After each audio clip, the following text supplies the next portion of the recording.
Now that we're, really understanding that what AI can really do is cure this burnout epidemic in property management, you may notice that we're talking more and more about hiring the right people, right? Like putting the right people in the right seat of the right bus. And I don't think enough people actually talk about the navigation system for the bus itself. That's why I'm bringing Tony Cline on here. Been friends with Tony about going on a year now. Man, I just really admire the guy. But when I heard him talking about KPIs and creating a scoreboard for winning in business at his mastermind event in Colorado, not only did I know that I had to have him on the podcast, but I hired him. Right? Just hired him to implement this KPI system and this scoreboard for my business as well. So I really wanted to share with you this genius of how he comes up with this difference between statistics and KPIs, and how you can give your people the clarity of knowing whether or not they're winning every day is super, super valuable. And Tony has a real genius behind it. Enjoy this conversation with the great Tony Cline.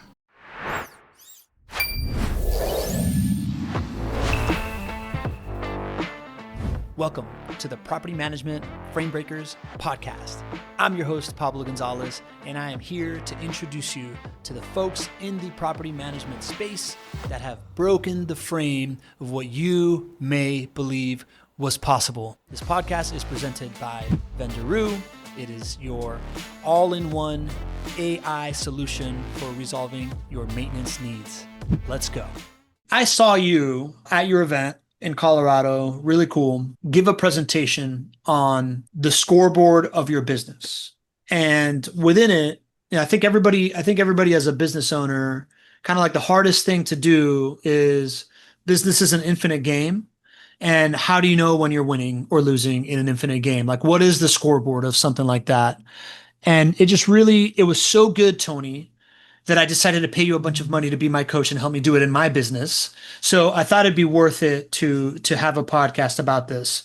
And I would just say, to start, this idea of why do we need a scoreboard? Let's start there. Let's start in like the pain of operating a business without a scoreboard, and what made you decide to like really kind of like get so clear on this that you developed this methodology. So when we're running a business, there's so many things that we have to do as an entrepreneur. And when you start the business, usually you're the only one doing it. Unless you've bought a business, you have staff. But when you're growing from 0 doors, you're just doing everything. And then at some point you get to this, you get to some point in the business and you say, I need to hire somebody, I need some help.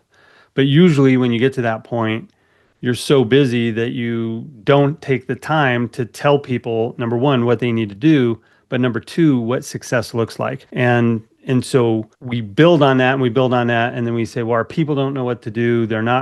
That was a mistake to hire that person because they're not doing what they're supposed to do. But really what happens is we hire somebody, we give them a role, we give them responsibilities. We don't tell them what success looks like. We think we did. We think when we hired them, here are your responsibilities. But weekly, there's no way to check in and say, just like a light switch, is it on or is it off? Did we hit the metric? Did we not hit the metric? And the bigger the company gets, what happens is there's 2 ways to build a company. One is a genius with a bunch of assistants, or what I call the conductor of the orchestra, like one person standing up in front of the entire team. And then we have an expert in each position playing their own instrument, providing to the music of the organization, so to speak. And so it's much better to be in the second position where you don't have a bunch of assistants coming to you to ask you questions all the time. What you do is you put people in these roles and then you tell them what success looks like.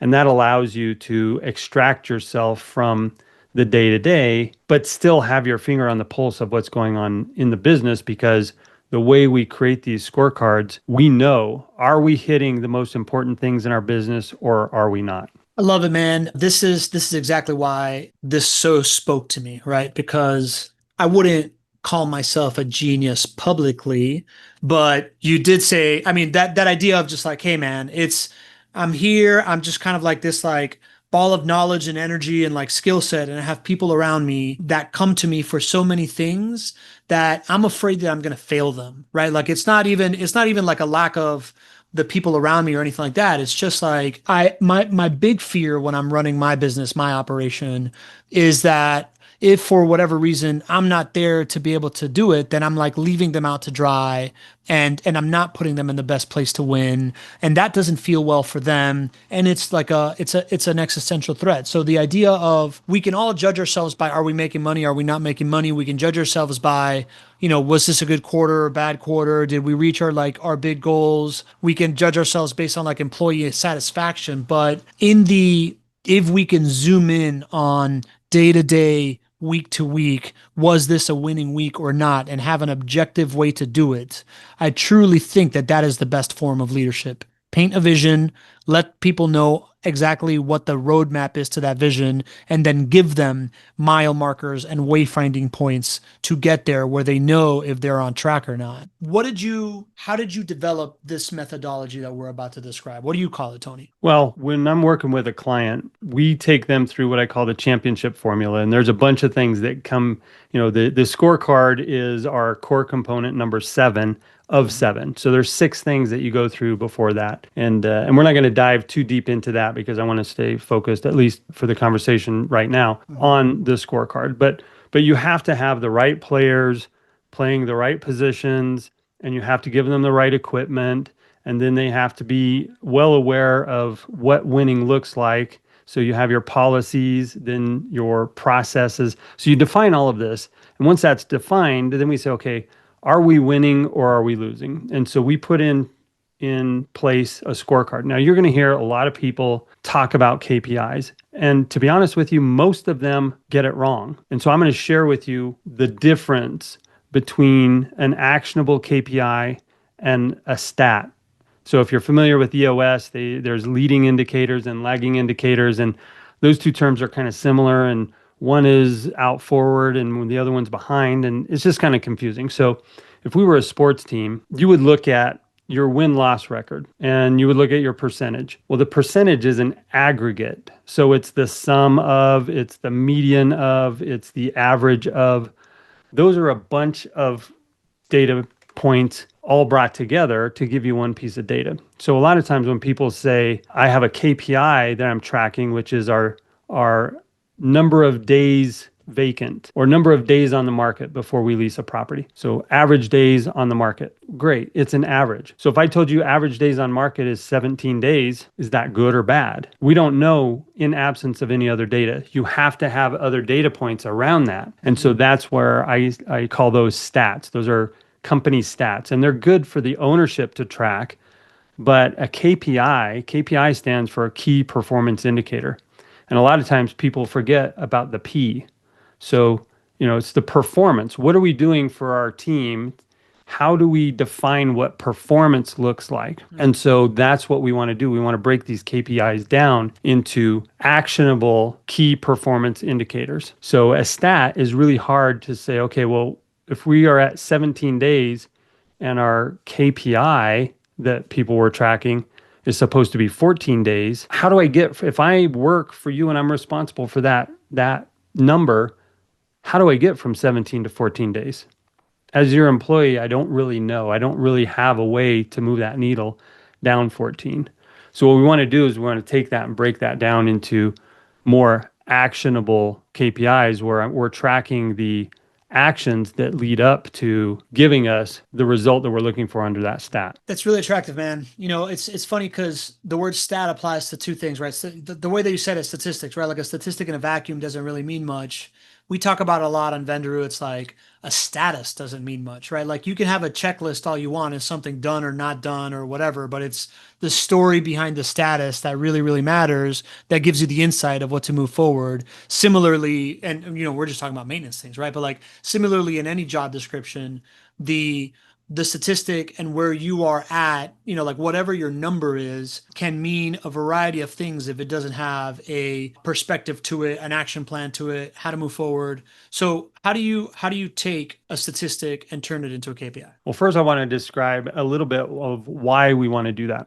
Okay. And you had mentioned about having people on your team. People long to be a part of something great. They want to know that they contribute. They want to know at the end of the week, you had talked earlier about somebody on the team not knowing, did we win or lose this week? And if I work for you and I work all week and I go home and my partner says, how was the week? I was like, I don't know. I didn't get yelled at and I didn't get fired. I didn't get a raise, but yeah. So I guess it was a okay week. But people want to know that they're contributing. People want to know, what does it look like for me to be successful in my role, and what am I being measured by? Because at the end of the year, if you're doing any sort of performance evaluation, or at the end of the quarter, or whenever you're doing it, normally what happens, the way people do it, is they'll lead up to the week before the evaluation. They're like, what do I think about this person? How do I feel about their performance? Well, I feel like they've kind of been screwing up lately, the last couple of weeks. So no raise, no performance bonus, no anything. But if you look at what happened the 50 weeks before those last 2 weeks, you realize week after week, if you were using a performance-based scorecard, you could see they're hitting the metrics.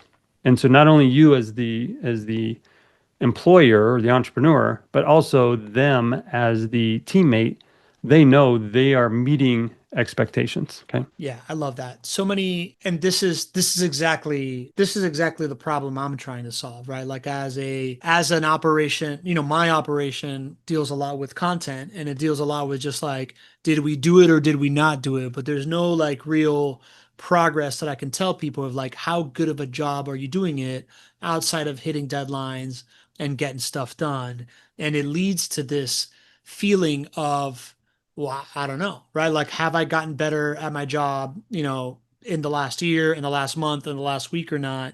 To me is super, super valuable. But I want to talk about it from a standpoint of like a property management rule, right? So like, do we want to take like a role and start to break that down and make that more clear? So you would ask me a question, and I kind of wanted to give that background. So how do Yeah, we break these? How do you take a stat into a KPI? Yeah. So what you want to do is what I'm calling that stat is really more closer to a OKR, objective and key result. So we want to reduce vacancy from 17 days to 14 days. Or since we're talking about maintenance, we want to reduce the amount of time that it takes for us to process our maintenance requests. And so in order to do that, you may have to categorize. We've got our emergency maintenance, and emergencies, maybe that needs to be processed within 24 hours, or a vendor needs to be dispatched within 4 hours, or whatever it is. You're going to have your emergencies, then you're going to have your standard maintenance, and then you're going to have your turnover maintenance. And those might be 3 different categories with 3 different expectations. So that's all back to your policy of what's our policy for response times. But let's say that we have something, and a lot of property management companies have a maintenance reserve or maintenance authorization. So we'll have, and I'm going to use $500, even though I know that is on the low side now, where we have $500 in a trust account where we are authorized to spend that money up to $500 to do a repair. So let's say that an owner needs to have something done that's $1,000 repair. And so we reach out to them because it's above our authorization limit. And we reach out and they don't respond. They ghost us. They don't have the money, or they don't want to do the repair, whatever it is, they ghost us. I can't control what happens from the owner standpoint. All I can do is control what my team and what I and my team do. So the way you would turn that into a performance-based KPI is any maintenance request that comes in that is over our authorization threshold. We must reach out to the owner 3 times a day until they respond, because we need to get that money, we need to get that contribution, we need to get that authorization. But we don't really want to worry about the 3. If we reach out to somebody 3 times and they respond to us, then that's great. We met our metric. We're going to be able to get the authorization to get the repair done. So we want to actually flip that on its head and talk about the ones that don't respond in the first 3 times, right? And so, for example, I'm going to use a little bit different part of the business because I think it drives this point home. But so most people have 30 days to return a security deposit, or we're going to use that example anyways. So you got 30 days to return a security deposit. If we have 50 security deposits we need to return this month. Well, I don't want to track the number of security deposits we returned within 30 days. I want to track the number of security deposits we didn't return within 30 days, because it's not the 49 that went out on time that matter. I mean, obviously that's what we should be doing, but really it's the 1 out of 50 that we didn't get out within 30 days. And then if we're only reporting it after that 30 days, we've already missed the opportunity to make any corrections. So instead of saying the number of security deposits that have not gone out within 30 days, we back that up and say number of security deposits that have not gone out within 20 days. And that way it's getting reported on a scorecard, and we still have 10 days to find out, why did that not go out? What's going on? Is it an issue with owner authorization? Is it an issue with getting invoices from vendors? So by tracking the negative of the KPI, it actually highlights the issues that we need to track. Got it. So I'm hearing, in order to create a KPI, number one, you don't necessarily want to report it only at the failure point, but you want to have a couple of other wayfinding points before the failure, at least one, right? Like before a failure point. So in this example, security deposit 30 days is a failure. You want to know how many are at 20, so that then gives you something of like, so that you have opportunity to act. I assume you also track the 31 so that you know where you're at there and if you failed. Track the 31. So do you track 20 and 30 then? So like, are you adding a separate kind of like data point so that it's telling more of a story? Or are you saying you only track before the failure point? Well, and this is getting a little bit into the weeds, but if you follow an EOS type of platform, what would happen is on the scorecard, if we got to where we had one or more that didn't get processed within 20 days, then we move that to the issues list. And so now that's tracked on an issues list, not necessarily on the scorecard. Okay. So it's still tracked on a weekly basis in a weekly meeting, but it moves it off of the scorecard, because now anything on the issues list, we assign people to make sure that gets taken care of. So it's not just the person responsible for the KPI, but then they get involved with people that can help them get that resolved. And sometimes it's other team members, sometimes they have to escalate it.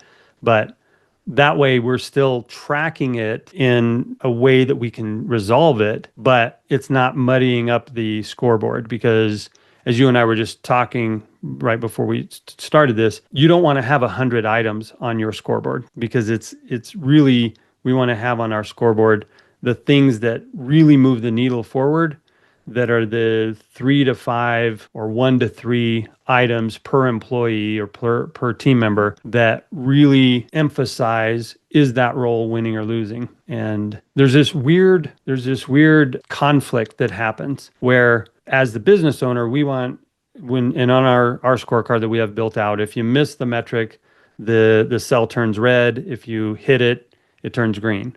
So really, as a business owner, we want to have the entire thing be green. But if the entire sheet is green, then it means either our metrics are too loose, meaning we're giving ourselves 10 days to do something that really we should be trying to get done in 7 because we've mastered it in 10. How can we improve and do it in less time? So there's this weird thing where we want it to be all green, but if it's all green, then we're just tracking busy work, which means we're paying people to report things that aren't a problem. So you kind of want to have this balance of, 10 to 20% where you are not yet hitting where you want to hit. And once you hit where you want to hit, if you either increase or reduce the metric, the number you're trying to hit, then you're continuously trying to improve that individual metric. Got it. So what I'm hearing from you is, I'll take a member of my team and I'm going to assign them a handful of different objectives. These objectives have a number that they need to be hitting, like an activity, like either an activity-based number or something like that. Like in this case was, how many security deposits are returned in under, how many security deposits have not been returned in after 20 days. And we then have a red or green indicator that tells me, is this, are we at zero here, or do we have one or two or whatever, right? So like there's something here that we didn't win this week in this part of the rule book. Each one of my employees would then have, I don't know, 5 or 6 of those things, because that's part of within their roles. They probably have like 5 or 6 different things that they need to be doing. And that allows me to then look across and see a visual representation of winning or losing. And if it's above 80% of everything that you're doing it right, it's not like, it's like, great, your employees doing it. But then that, to me, as a business owner, makes me look at it and think, if for too many weeks it's all green, it's all more than 80%, right? Call it the green or red or however Yeah. however you're saying it. That tells me, as a business owner, that I am winning the game, but I am not making the game hard enough for my team, and we can be winning bigger games, essentially. Sure. So an easy example of that would be in our process flow, we have a lot of opportunities to ask for Google reviews. There are a lot of places in the life cycle that landlords and residents go through with us, that there are opportunities for us to ask for a Google review. Now, again, I can't control what they do when we ask, but I can control how many times my team asks. So, for example, we may have on one of the line items that you have to ask for at least one Google review a week. And then all of a sudden, we start getting some Google reviews because we've systematically put those requests in as part of our processes. We start getting those reviews. And so now we're getting those one Google reviews a week. Well, that's great, but we now know that we've systemized this. And so we should now say, well, now, because we've been green for the last 3, 4, 5 weeks, let's actually move it from asking for one Google review a week to 2 Google reviews a week, right? And so now you are keeping the same metric, but you are looking for incremental progress over time. And once we get good at something, it's not okay to just be content with where you're at. You should be content with the progress you've made, but you should not be satisfied that you've peaked yet. So there's just continuing to adjust the metric that we're trying to hit, or say, okay, we've mastered that. Now let's replace that KPI with something else. But you shouldn't just let that sea of green continue to exist to stroke your ego to say, look how good we're doing. Because I have clients that I work with where through the program that they've rolled out, they are not just asking for one Google review a week, they are getting one Google review a day. Every business day, they get a Google review, 5-star Google review. And it's because of the way that they've rolled this program out, and they've incrementally increased the expectations until that's the standard now. Google review is a good one, man, because what if I come back to you and I say, man, I'm asking 20 times, and I can't get one. It's not my fault that we're not getting a Google review. Why am I being judged on not getting a Google review? How would you solve for that through this scoreboard method? I love that you brought that up, because it highlights the scoreboard is not necessarily to evaluate your team members' performance. I will say, as a company, when we don't hit a KPI, it comes down to one of 3 reasons. It's either a system problem, meaning I have not provided the right system for my team to be able to succeed. So I haven't equipped them properly, but I've sent them out into battle and expected them to win. So if we can both agree, us as the leadership and the team member that is expected to be responsible for that KPI, if we can both agree that we've been given the right system, then it comes down to training. So they were given the right system. Were they properly trained on how to use it? And I know there's a lot of management companies out there that have all kinds of software where the people that are hired don't know how to use it to the full extent to be able to deliver the results. Yeah. So if we can agree they have the right system and we can agree that they've been properly trained, then it comes down to performance. So it's either a system problem, training problem, or performance problem. And what I love about this is the company, I as the entrepreneur, own 2/3 of that equation. I own making sure they get the right equipment, the right system, and I own making sure they're properly trained. Then if I've done those 2 things, they've kind of backed themselves into a corner where they're agreeing, I have everything I need, I'm just not performing. And at that point, you need to evaluate, are they the right person in the wrong seat, or to use my sports terminology, maybe they need to be traded to a different team because we're building a championship team here. And I just can't tolerate somebody that has the right equipment, the right training, the right opportunity, but just chooses not to perform. So if we have a scoreboard, the scoreboard has too many reds, and we have a conversation, is this thought process, is this the conversation that happens once we're in the red or as we're developing the scoreboard, right? Like, are you saying like if I have too many reds, you go through that question tree, it's like, hey, do you have all the tools that you need? Yes or no? Do you know how to use these tools? Yes or no? And then if both are yes, then you're like, so what's up? Is that Yeah. is that the conversation? That's a little bit more blunt than what we would do, but that's essentially it. Yeah. When we first roll out a scoreboard, Yeah. what I say is, as the owner, one of two things will happen. When you first roll it out, you're going to have more red than green, or you're going to have more green than red. If you have more green than red, it starts to build momentum. If you have more red than green and you don't do anything to adjust the red, and you just week after week see a sea of red, or 30% or 50% is red, and week after week we go, yeah, we're still not hitting that number, and you move on, what you're doing is you're reinforcing a culture of mediocrity. And I mean, I'm a pretty intense guy about that championship level type performance, right? And so I don't ever want to reinforce a culture of mediocrity on any team that I'm on. And so when we roll it out, I will intentionally guide my clients to back off on their expectations. Let's get a couple of weeks where we're building that momentum with green. And now that we're hitting, it's kind of like riding a bike with training wheels. Like, can we ride the bike with training wheels without falling? If we can, now we've got some green, we've got some momentum. Now we can take off one training wheel for a week. And then we take off the other side training wheel. And all of a sudden we're up and running, and we've got 3 or 4 weeks of momentum, versus saying, well, just go ride a bike. I haven't taught you how, I haven't given you the training, but go be successful. And now we've got this sea of red, which doesn't mean anything. So I use this, and my clients use that. Is it a system, training, or performance? And we ask that because a lot of times it is a system problem. A lot of times it is a training problem. If you expect somebody that is doing your move out inspections or move out walkthroughs or whatever you call it in your market, and then you expect them they're using a tablet, maybe they're using an inspection software, and they're supposed to go from, because you guys, it's crazy how many people have all of their move outs at the end of the month.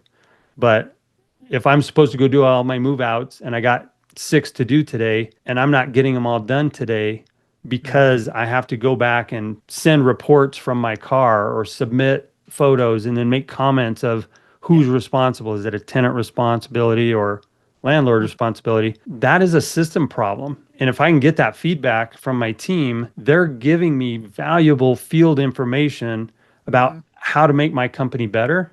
So I want to open that up, and I want to let them know I'm responsible for the first 2. I got to give you the right system. I got to give you the right training. And all I need from you is to perform based on the requirements we put together. Let's stay with that example. Somebody's out there, they're getting reds because they're spending too much time in the car, manually taking notes. It's a system issue. At that point, as the leader, I say to myself, all right, cool, I got to go redo this system. What if I don't have the bandwidth to like go redo that system right now? And they got to continue to do it. Do you adjust the scoreboard? Like, do you adjust that KPI to lower it at that moment?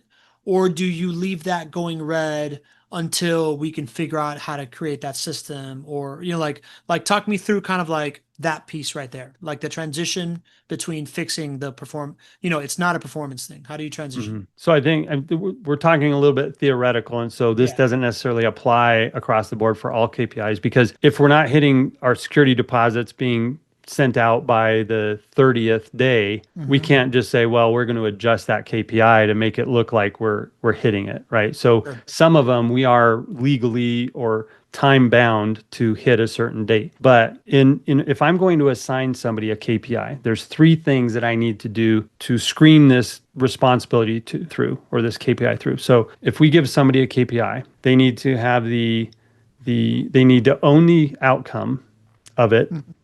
So they need to own the outcome. They need to have the authority to make decisions, and they need to have the autonomy to operate without waiting for somebody else to sign off on something for them to hit their KPI. And so I would look at this in this example that we just talked about. If I'm expected to hit that KPI, because when people are looking at this scoreboard, the entire team is going to be looking at it. And if you as the owner did not give me the system I need or the training I need, then it really is unfair for that line to be read based on my performance, because I can't perform because the system is broken. So then we've brought it to light, and now it's up to the owner to say, okay, well, I have not given him the ownership of the outcome, the authority to make decisions, and the autonomy to operate to hit this KPI. The autonomy to operate, the system is broken. They can't do anything to fix it because it's up to the owner to fix it. So in that case, I would actually back down the number of, let's say we were in this isn't exactly how you would frame it on the scorecard, but if we were supposed to hit 8 a day, and we know now that the system is broken, realistically as the owner, if I can only expect 6 a day, then I'm going to adjust it to 6. But as part of our quarterly planning session, we're going to assign a project for them to go out and collectively, we're going to figure out how to fix the system so that next quarter we can bump that back up to 8. I like it. So give people, when you are creating these KPIs, run it through the filter of autonomy and then being able to do it so that if it is a system issue, that person has the ability to change the system themselves in order to improve their own lot in life, right? Like giving them agency. Yeah. If they don't have that, again, the KPI is ownership, authority, and autonomy. If they don't have all three of those, you can't hold them responsible for hitting that KPI. But what's nice about that is you go through those 3 screening criteria, and then you go through the other 3 screening criteria of system, training, or performance. As the business owner, you're getting so much valuable information on how to improve your business that it's worth going through the exercise and getting that feedback. Let's not forget that when we are building these scoreboards to win this game, we also need to give our teams the best equipment to win the game. And when it comes to property management, what we've realized is that we have not had the capacity to consistently meet owners' expectations over time, as that's been excruciatingly revealed by last year's PM Trends report. But what we are seeing is that agentic AI is the thing that teams need in order to give owners what they want. Faster response times, quicker resolutions to issues, and actual control. This ability to mass customize when you have AI handling the mundane and being able to follow a whole bunch of different processes is the key to unlocking the ultimate differentiator that we haven't been able to give forever in the property management industry, and that's customization and control to owners. We're seeing it right now with our clients at Vendoroo.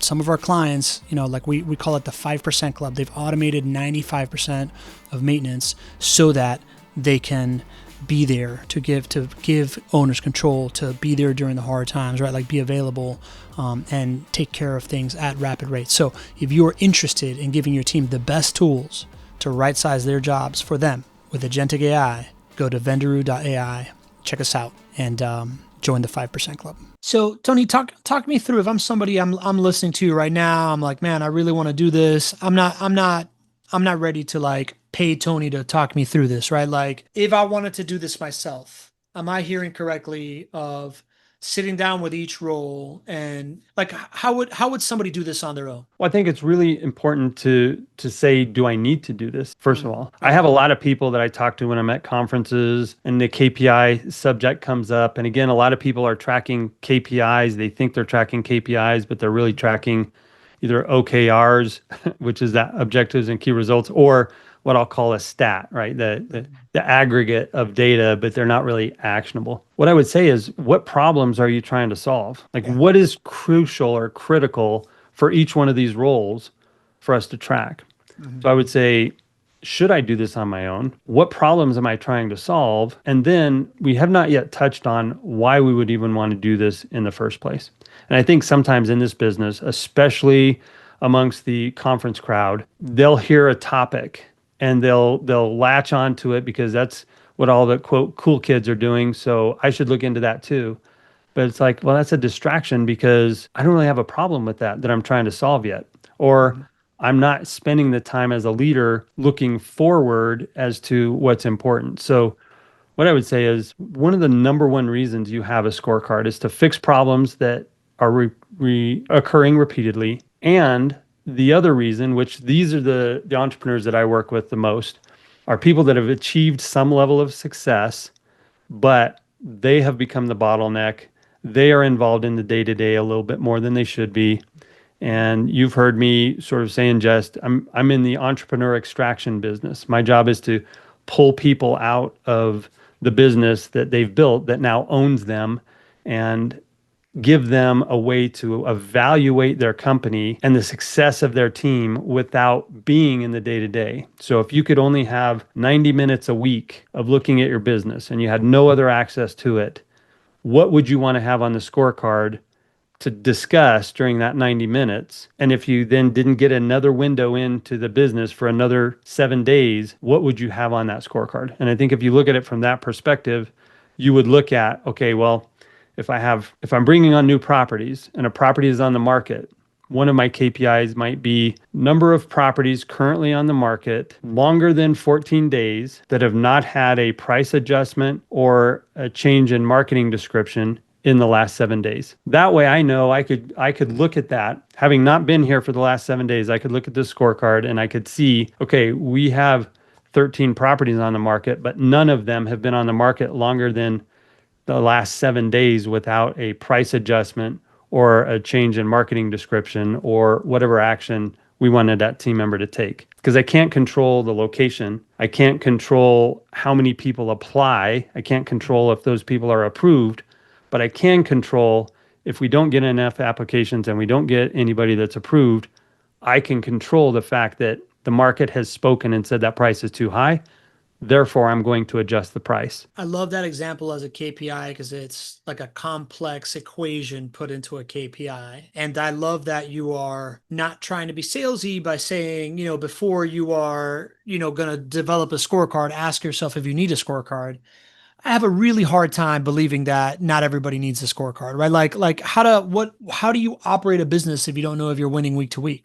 Like how do you who do you say no, you don't need a scorecard to? Well, you have people that are in the beginning stages that have one or two employees. I'm not saying they don't need it, but what I'm saying is if you're in the battle, there are certain things that are more important, like actually going out and leasing the properties than sitting down and trying to develop a scorecard.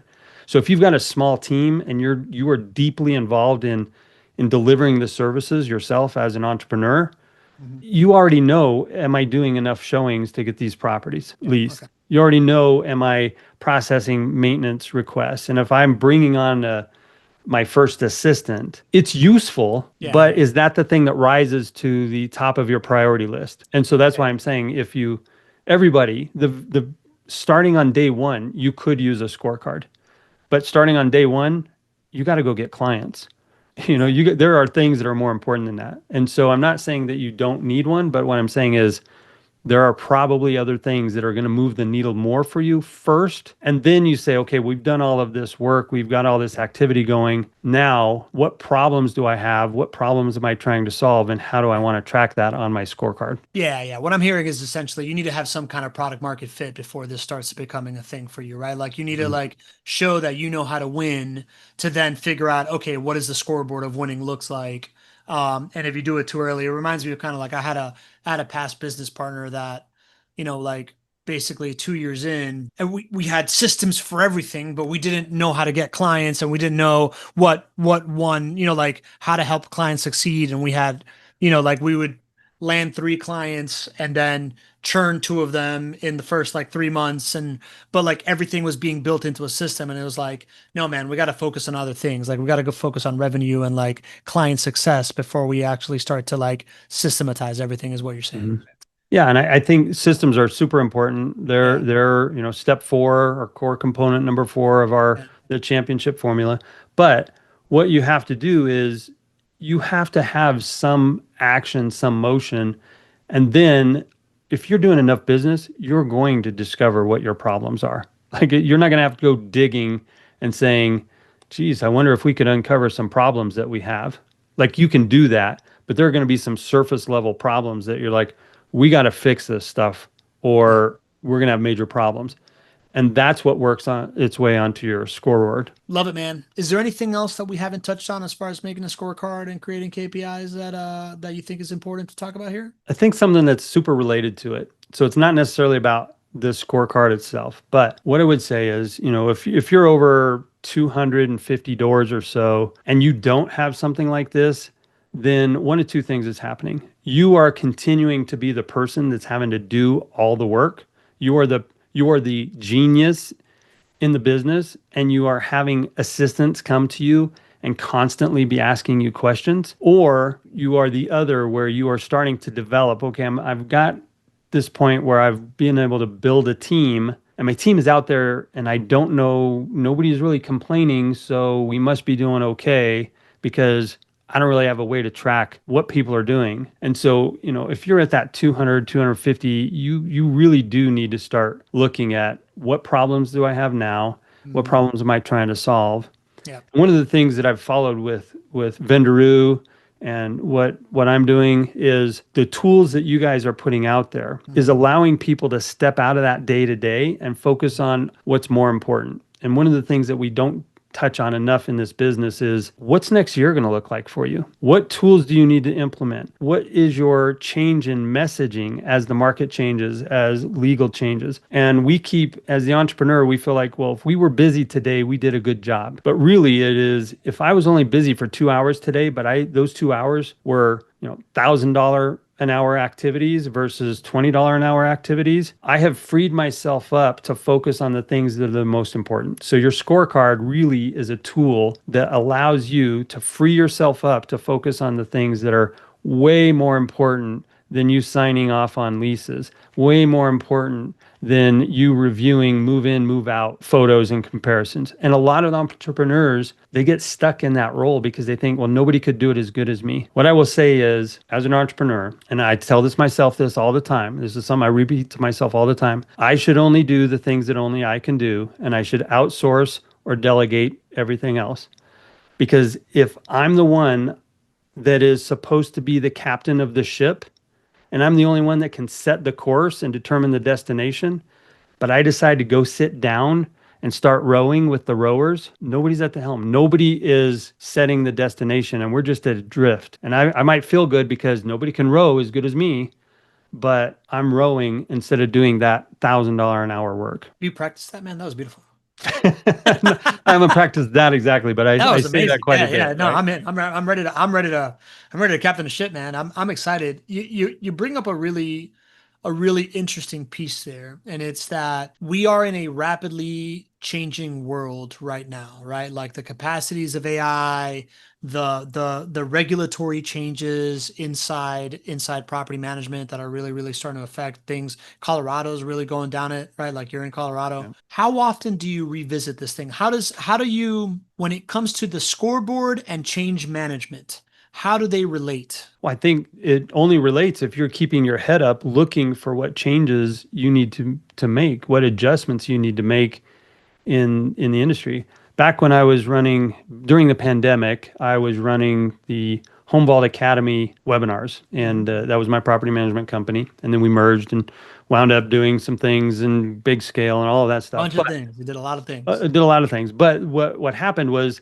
right at the pandemic, we started doing these webinars, and it wasn't like it is now where there's a webinar a week that you could get into. We were rolling those out and doing a lot of education. And one of the things that I used to say there was it's 36 months to extinction or evolution. Like you have two iterations or 2 cycles of Moore's law. And that's basically the processing power on a computer chip doubles every 18 months. And so, if you continue to do what you're doing now, 18 months from now, somebody could be 200% ahead of you. If you're doing the same thing you're doing now, 36 months, they could be 400% ahead of you. Well, that's gone out the window with AI. I mean, it's not 36 months anymore. It's 36 hours in some cases. It's just 6 to 8 months is the study, right? Like it's 6 to 8 months that AI doubles now.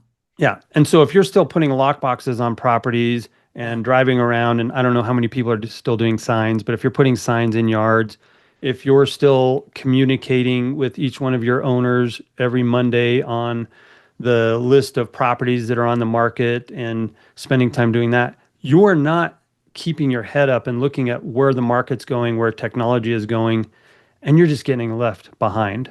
Somebody is going to come into your market that is keeping their head up, looking at the tools, looking at the trends, looking at consumer expectations, which is mind-blowing how fast consumer expectations are changing.